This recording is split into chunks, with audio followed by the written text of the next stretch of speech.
Welcome to ComfortTV.channel news, bringing you verified and balanced news from Nigeria and around the world. I am Faith Kevin. Thank you for joining us. In the headlines, ASUU insists on strike over unresolved demands. Federal government's dialysis subsidy bolsters patients' turnout at AKTH. Hisbah arrests 5 over alleged illegal marriage in Kano.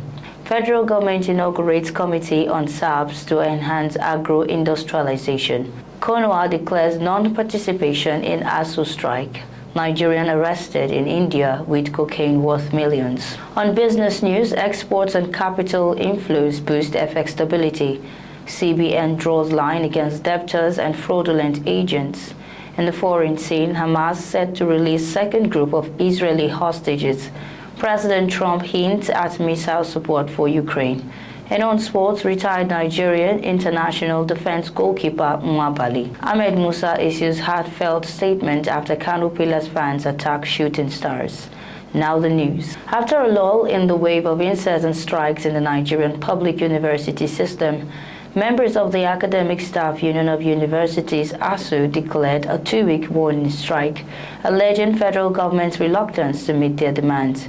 Despite efforts by federal government officials to meet with the union to avert the action, the warning strike was announced by the national president of the union, Professor Chris Piwuna. Sources say that after getting wind of the union's decision to begin the strike, the Minister of Education, Dr. Tunji Alausa, and the Minister of Labor and Employment, Honorable Nkiruka Onyejocha, quickly called an emergency meeting with union leaders in a bid to avert the action. Declaring the position of ASUU, Professor Piwuna said the action became necessary because federal government failed to meet their demands after a 14-day ultimatum earlier issued. Professor Piwuna noted that despite several appeals and assurances from government officials, including a letter dated September 30, 2025, from the Permanent Secretary of the Federal Ministry of Education, nothing tangible had been achieved. He disclosed that the outcome of an emergency meeting of the Federal Government ASUU 2009 Agreement Renegotiation Committee held on October 10 and was disappointing, describing the documents presented by the government as provocative and inconsistent with previous drafts. The federal government of Nigeria has reduced the cost of kidney dialysis from 50,000 naira to 12,000 naira per session, a 76 to 80% subsidy. This initiative aims to make dialysis more affordable for thousands of Nigerians battling kidney-related diseases. The participating hospitals are Federal Medical Center (FMC), Ebutemeta, Lagos, Federal Medical Center (FMC), Jabi, Abuja, and the University College Hospital (UCH), Ibadan. The rest are Federal Medical Center FMC Owerri, University of Maiduguri Teaching Hospital UMTH, Federal Medical Center FMC Abeokuta, Lagos University Teaching Hospital LUTH, Lagos, Federal Medical Center FMC Azare, University of Benin Teaching Hospital UBTH, Benin, University of Calabar Teaching Hospital UCTH Calabar, as well as the Abubakar Tafawa Balewa University Teaching Hospital at Booth, Bauchi. This initiative is part of President Bola Tinubu's renewed hope agenda, aiming to ensure Nigerians have access to affordable health care. In Kano State, President Tinubu's 80% dialysis subsidy had led to a significant increase in patient attendance at the Aminu Kano Teaching Hospital, AKTH Kano. The intervention under the renewed hope agenda has slashed the cost of dialysis from between 50,000 naira and 60,000 naira per session to 12,000 naira, providing relief to indigent kidney patients. Speaking on the development, the Deputy Director of Nursing Services at AKTH, Mr. Tijani Rahim, who is also the head of the dialysis unit, said the unit now attends to between 22 and 25 patients daily. He stated that the spike in the number of patients followed the implementation of the federal government subsidy program, making AKTH one of the first hospitals to benefit from the scheme. Speaking during the launch of the National Emergency Medical Services and Ambulance Scheme, NEMSAS, at the hospital, the Chief Medical Director of AKTH, Professor Abdurrahman Sheshe, said the hospital has received consumables to cater for 1,000 dialysis sessions under the initiative. He explained that the NEMSAS program will provide 48 hours of free medical care and emergency transportation for pregnant women, children, accident victims, and other critical cases. He appealed to the Federal Ministry of Health and Social Welfare and philanthropists for support to sustain the program. The dialysis subsidy is part of the federal government's broader health sector reforms, which also include the Basic Healthcare Provision Fund, BHCPF, and NEMSAS. The Kano State Hisbah Board has arrested 5 youths for allegedly conducting an illegal marriage ceremony without parental consent. The Deputy Commander General of the board, Dr. Mujahideen Aminuddin, disclosed this in a statement he issued in Kano. He said those arrested included the groom, bride, and 3 others who acted as representatives and a witness. The marriage was allegedly contracted with a dowry of 10,000 naira below the minimum threshold recognized in Islamic legal standards.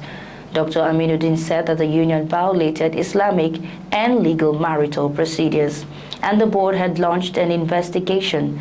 He appealed to parents to monitor their children's social engagements and guide them in marriage matters. The Permanent Secretary, Federal Ministry of Agriculture and Food Security, Dr. Marcus Olani Ogumbi, has inaugurated the Federal Interagency Technical Committee for Special Agro-Industrial Processing Zones SAPS program to enhance agro-industrialization, innovation, inclusive prosperity, and attract private sector investment, as well as revolutionize the agricultural ecosystem. Speaking during the inauguration ceremony held at the ministry's conference room in Abuja, the Permanent Secretary, Dr. Marcus Ogumbi, said the committee will guide the implementation of the SAPS program and ensure coordination between agencies, as well as manage information sharing among stakeholders. According to a statement by the head, Department of Information, Mr. Izaja Ikemefuna, Dr. Marcus Ogumbi stated that the establishment of the technical committee marks an important milestone for the coordinated implementation and execution of the SAPS program. He revealed that the program is a strategic approach to unlocking Nigeria's vast agricultural potential through cluster-based development and integrated infrastructure that links farmers to processors, markets, and industries. He reaffirmed the ministry's commitment to provide the enabling environment, leadership, and support to ensure that the program achieved its mandate. The Permanent Secretary mentioned the term of reference of the technical committee includes providing technical guidance on the implementation strategies of the program, identifying and addressing technical gaps, and recommending appropriate solutions, ensuring alignment of sectoral policies and programs with SAP's objectives, and supporting the monitoring, evaluation, and reporting framework to ensure accountability and impact, among others. In her welcome address, the Director of Federal Department of Development Partnership Project, Mrs. Olurumi Olubumi, stated that the inauguration of the committee is timely and necessary to provide the required technical guidance, interagency coordination, and policy alignment needed for the successful implementation of the program across the country. The highlight of the event was the inauguration of the committee, which comprises of the representatives of the Federal Ministries of Finance, Budget, and Economic Planning, Water Resources, Women Affairs, Industries, Trade and Investment, Power, Works, among other stakeholders. The Congress of University Academics, CONUA, has clarified that it is not part of the 2-week warning strike declared by the Academic Staff Union of Universities. It urged its members across Nigerian universities to continue their academic and administrative duties without disruption, even as it sought protection for its members from the vice-chancellors of universities. In a statement signed by its national president, Comrade Niyi Sunmonu, CONUA said the clarification became necessary following recent misinformation circulating on social media and other platforms, which has caused confusion among students and members of the academic community. The union affirmed its commitment to maintaining academic stability, excellence, and constructive engagement with the government and stakeholders in the higher education sector. It urged members to remain steadfast by continuing their teaching, research, and administrative responsibilities diligently, emphasizing that such dedication was vital to sustaining the integrity of Nigerian universities. The Anti-Narcotics Cell ANC of the Mumbai Police in India has arrested a Nigerian national following the seizure of 523 grams of cocaine valued at approximately in Naira 861,705,887 Naira 60 kobo during an early morning operation. Police sources said the operation was conducted around 4:15 a.m. near Diamond Iva Hostel on Hanshmok Road, Vakola, after a patrol team noticed a man loitering suspiciously on the pavement. Officers reportedly invited independent witnesses to the scene before carrying out a search. A white nylon bag was allegedly found in the suspect's possession, which contained a transparent plastic pouch holding the cocaine. The suspect, identified as 30-year-old Nsude Chimobi Bwesi, was subsequently taken into custody. A formal complaint was filed by Police Constable Amo Salunke, and the Bandra unit of the ANC registered a case under Section 8 subsection C and 21 subsection C of the Narcotics, Drug and Psychotropic Substances NDPS Act 1985. ComfortTV.channel news returns shortly with business, foreign and sports news.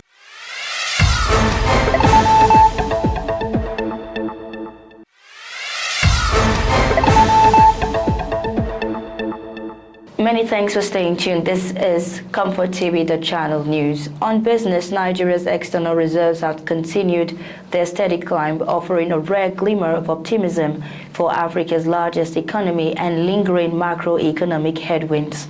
The latest figures from the CBN shows that gross official reserves rose by nearly $1.1 billion to $42.574 billion as of Friday, October 10, 2025, signaling renewed investor confidence, improved export receipts, and more robust foreign exchange management. Except for a brief decline in June, when reserves dipped by around $1.2 billion, largely due to external debt servicing, Nigeria reserves have sustained an upward trajectory since May. According to the Central Bank of Nigeria, Nigeria's $42.4 billion in reserves as of September translates to 13.2 months of merchandise import cover based on balance of payments data for the 12 months to January 2025.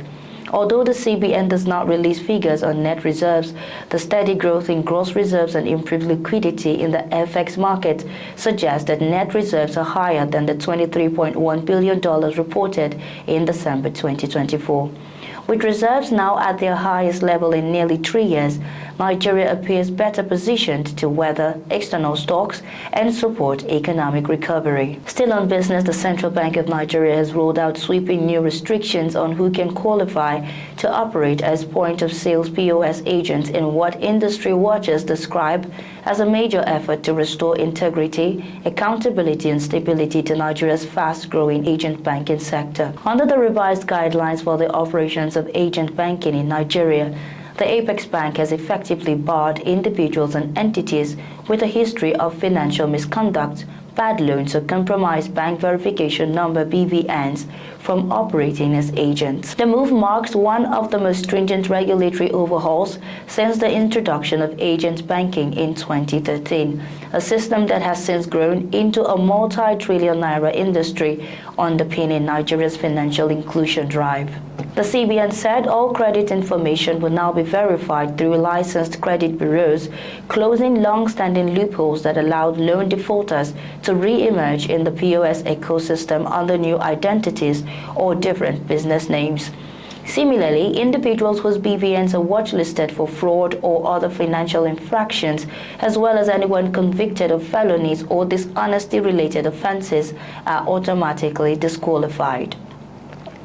The Apex Bank also barred persons declared bankrupt or companies that have filed for insolvency from participating in agent banking, underscoring its resolve to ensure that only financially stable and trustworthy actors can operate within the network. On the foreign scene, a Red Cross convoy has successfully picked up a second group of Israeli hostages freed by Hamas as part of the ongoing Gaza ceasefire agreement.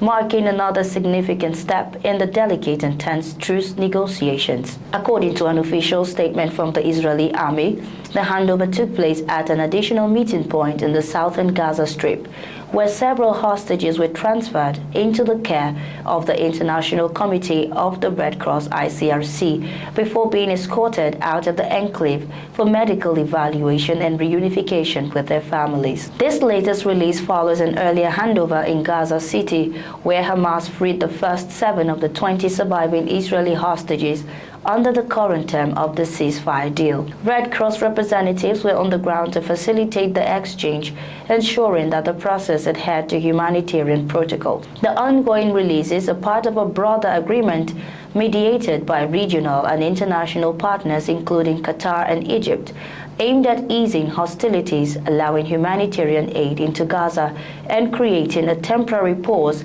in the fighting that has ravaged the region for years. Despite the widespread reports, the Israeli military urged the public and media to await official confirmation, emphasizing that communication with the Red Cross and security agencies was still ongoing to verify the identities and conditions of those released.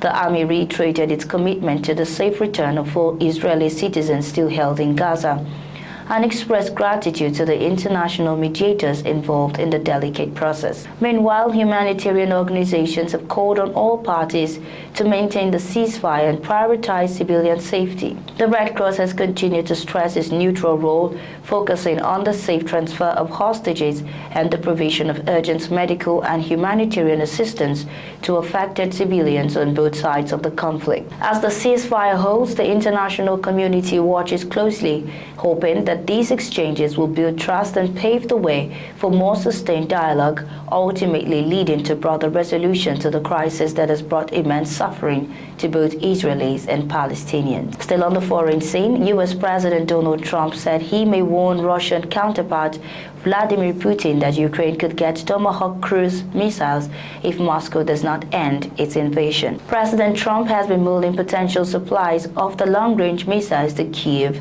via European allies since his meeting with Putin in Alaska in August failed to produce a peace deal. The U.S. leader said Ukrainian President Volodymyr Zelensky has asked for Tomahawks, where they were discussing a fresh supply of weapons for Kyiv in a call on Saturday. President Putin had previously warned against supplying Kyiv with Tomahawks, saying it would be a major escalation and affect relations between Washington and Moscow.